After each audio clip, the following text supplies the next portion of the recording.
So pwedeng ongoing pa yung investigation sa kanila or ongoing pa rin yung pagdi-deliberate ng pre-trial chamber kung mag-i-issue ng warrant of arrest sa kanila. No? Kasi sa ICC, individual yung warrant of arrest, hindi kagaya sa atin na grupo.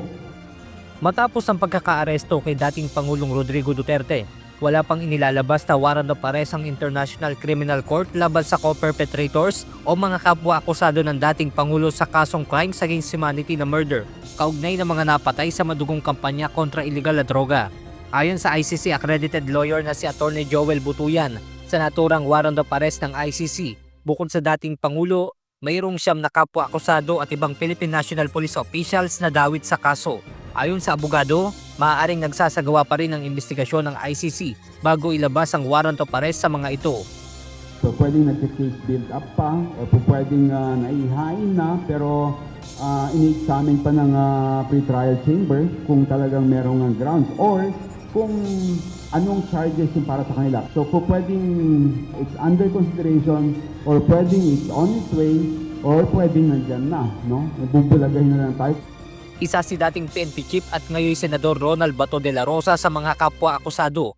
Ngunit una nang sinabi ni Senate President Francis Quis Escudero na protektado at hindi nila papayagan na arestuhin si Senator Bato sa loob ng gusali ng Senado kung sakaling maglalabas ng arrest warrant ang ICC. Paliwanag naman ni Attorney Butuyan, kortesiya lamang sa Senado ang hindi pag-aresto sa isang miyembro nito. Maaari pa rin naman anyang pwersahin ng mga otoridad na maaresto ang isang senador kahit nasa proteksyon ito ng mataas na kapulungan ng Kongreso. A matter of parliamentary courtesy. So courtesy lang. So yun yung pinangahawakan niya, courtesy.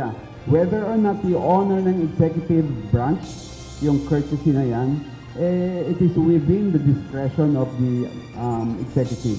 No? So pwede nilang pwersahin yan kasi wala naman silang batas na i-violate if they really implement the warrant of arrest and enter the Senate premises. Benedict Samson, UNTV News and Rescue. Diyos ang aming sandigan, serbisyo publiko ang aming pinahahalagahan.